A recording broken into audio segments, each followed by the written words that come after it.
নিয়ে যান, নিয়ে যান, নিয়ে যান বাবু। একেবারে দেশি টাটকা রুই আছে, আর মাত্র একটা পড়ে আছে। খুব ভালো মাছ। বটে, তা কত করে দিচ্ছ তোমার ওই দেশি টাটকা রুই?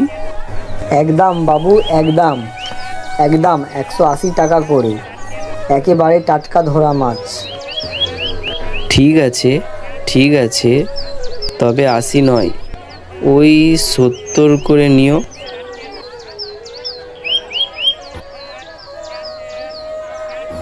কি রে হরি, জি বাবু। ওই মাছটা আমি নেব। তুই তো জানিস বাজারের সেরা মাছটা আমিই নিই।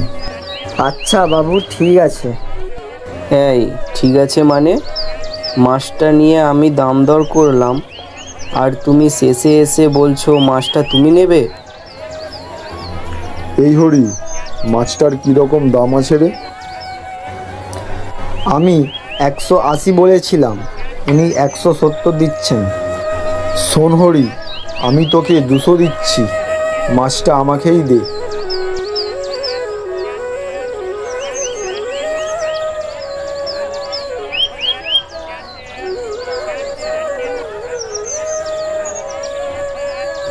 এই বেটা হরি, এটা কীরকম হলো? পয়সা ফেঁকো, তামাশা দেখো। ঠিক আছে, এই হিসাব আমি তোকে পরে দেব। এক মাথা রাগ নিয়ে নন্দ কাঁচা সবজি নিয়ে বাড়ি ফিরে যাচ্ছে। ঠিক আছে, আমিও দেখে নেব। আমার হাতের মাছ কেড়ে নেয়া এক মাঘে শীত যায় না। একদিন আমারও দিন আসবে। তবে মাছ নিয়ে যায়নি বলে বাড়ি মাথায় করবে যা রণচণ্ডী বউ আমার। বাজার থেকে তো কাঁচা সবজি নিয়েছি, যাই বাড়ি গিয়ে দেখি আমার কপালে কি নাচছে। এই যে বলি, বাজার তো কখন গেছো? তখন ধরে কি ঘটিটা উল্টাচ্ছিলে শুনি? মানে ওই একটু, আসলে থাক, দেখি কি ছিঁড়ির বাজার এনেছো।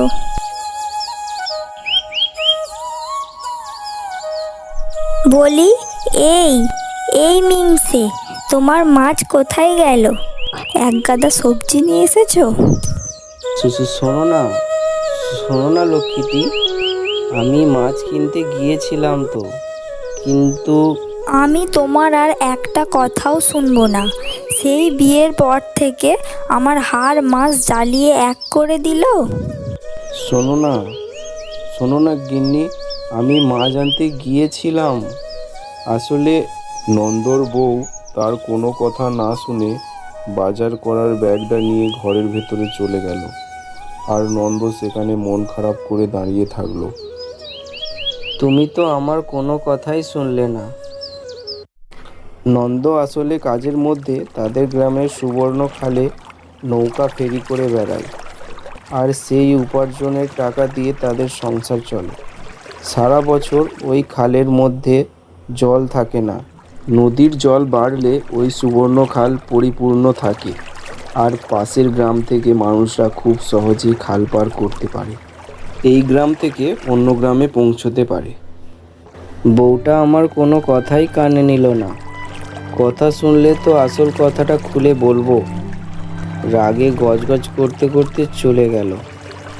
আমি যদি বাজার থেকে মাছটা নিয়ে আসতাম তাহলে কোনো সমস্যাই হতো না। সব ঝামেলার গোড়াই হলো ওই বনমালীটা। আচ্ছা, ওর মতো কি আমার অত টাকা আছে যে দাম দিয়ে মাছ কিনবো? না, সব ঘাটগুলোই তো দেখছি ফাঁকা। এই বেলাও কি খালি হাতে বাড়িতে ফিরতে হবে নাকি? ওরে বাবারে, সকালবেলা মাছ না নিয়ে যাওয়ার জন্য বউ তো তেতে আগুন হয়েছিল, আর যদি আমি খালি হাতে বাড়িতে ফিরি তাহলে ওই আগুন দিয়েই আমাকে জ্বালিয়ে দেবে। না না বাবা, আরও একটু এগিয়ে যাই। ওই তো সামনে একটা ঘাট আছে না? ওই ঘাটে তো আগে খেয়া নিয়ে আসিনি। তবে যাই, আজকে ওই ঘাটেই অপেক্ষা করি। নন্দ তার বউয়ের ভয়ে আজ একটু দূরে অচেনা একটি ঘাটে নৌকা নিয়ে এসেছে ফেরি করার জন্য। এদিকে সূর্যদেবও আকাশের কোলে ঢলে পড়েছে। সেই খালপাড়ের ঘাটে অন্ধকার নেমে এসেছে। এই যে অন্ধকার করে এলো, এখনো তো এইদিক ওইদিকে কাউকে দেখছি না।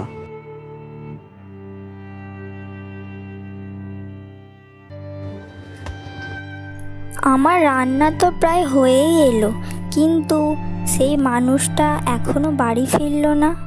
সকালে না হয় মাছ না নিয়ে আসার জন্য আমার একটু অভিমান হয়েছিল। রোজ কি আর শুধু ভাত খাওয়া যায়?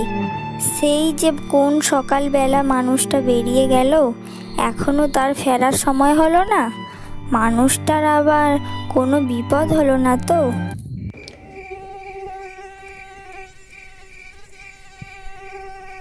এই কে রে, কে? ও মশা, ধুর ছাই, ভাল লাগে না।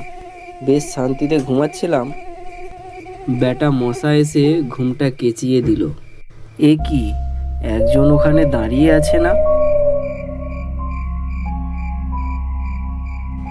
এই যে শুনছেন, আমি ওই নৌকার মাঝি, ওপারে যাবেন নাকি? হ্যাঁ, যাব তো। তুমি নিয়ে যাবে আমাকে ওই পারে? কেন নিয়ে যাব না, আমার তো ওটাই কাজ। তবে 20 টাকা লাগবে কিন্তু। ঠিক আছে, তবে আমার একটা পুটলি আছে, আমি ওটা আমার ওই কুড়ে ঘর থেকে নিয়ে আসি। কুঁড়ে ঘর? এ কি, এখানে কুঁড়ে ঘর এলো কোথা থেকে?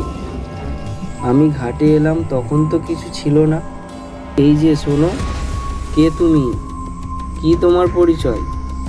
আর তুমি একা সন্ধ্যার পর এই খালপাড়ে বাঁশতলায় কি করছো? আমি তো এখানেই থাকি। এই খালপাড়ের বাসতলা আমার খুব ভালো লাগে। আমি তো মরার পর থেকে এই খালপাড়ে ঘুরে বেড়াই। মরার পর মানে?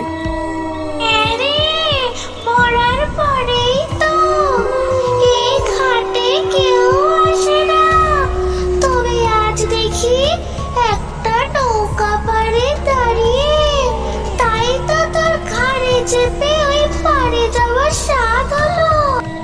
কে কে কে তুমি? কি রে, চল এবার আমাকে ওই পাড়ে নিয়ে যাবি না? ভূত, ভূত, বাঁচাও। আয় আয় আমার কাছে আয়, আজ তোর ঘাড়ে চেপে আমি খালের ওই পাড়ে যাব। নন্দ কোনোরকম ভাবে ওই খালপাড় থেকে নৌকা নিয়ে পালিয়ে এসেছিল। আর তার সাথে ঘটে যাওয়া ঘটনা সে তার বউকে কিছুই বলেনি। নন্দর সাথে ওই ঘটনাটি ঘটার পর থেকে সে দিনের আলো ছাড়া কখনো নৌকা নিয়ে খালে নামতো না। সমাপ্ত।